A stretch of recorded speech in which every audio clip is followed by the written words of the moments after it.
పర్షియాలో మతహింస ముదురుతున్న కాలంలో ఒక చిన్న సముదాయం తమ విశ్వాసం, తమ సంస్కృతి, తమ దేవుని కోసం సముద్రం దాటి భారత్ తీరాలకు చేరింది. వారు పార్సీలు, జొరాస్ట్రియన్ మతానికి అనుచరులు. వారు గుజరాత్ తీరంలో సంజాన్ ప్రాంతానికి చేరుకున్నారు. అక్కడ వారికి ఆశ్రయం ఇచ్చిన రాజు పేరు జదీరానా. రాజు వారిని చూసి, "నా రాజ్యం పాలు నిండిన గిన్నె లాంటిది. ఇంకా ఇక్కడ మీకు స్థలం లేదు" అన్నాడు. అప్పుడు పార్సీ పెద్దలు ఆ గిన్నెలో చక్కెర వేసి, "మేము ఈ పాలలో చక్కెరలాగా కలిసిపోతాం. దీనిని మరింత మధురంగా చేస్తాం. కానీ ఎప్పుడూ పొంగిపోనివ్వమని" అన్నారు. అది కేవలం ఒక మాట కాదు. అది ఒక వాగ్దానం. అలా వారు భారతమాత గుండెల్లో కలిసిపోయారు.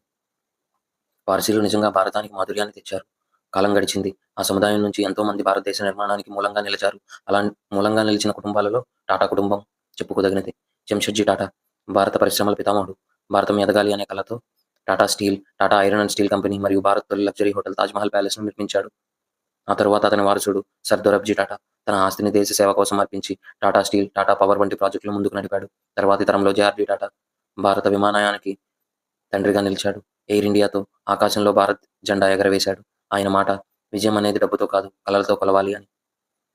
ఇక ఈ శతాబ్దానికి ఆదర్శంగా నిలిచిన వ్యక్తి రతన్ టాటా. లాభం కంటే మనసు, మార్కెట్ కంటే మానవత్వం ఇవి ఆయన ప్రామాణికాలు. తన ప్రతి నిర్ణయంలో భారతం ముందుగా అనే ఆత్మ దాగి ఉంటుంది. నానో కార్ నుంచి విద్య, ఆరోగ్య ఫౌండేషన్ల వరకు అన్నీ భారత అభివృద్ధికి అంకితం చేశారు. రతన్ టాటా పేరు అంటే కేవలం ఒక సంస్థ కాదు. అది విశ్వాసం, వినయం, దేశభక్తి.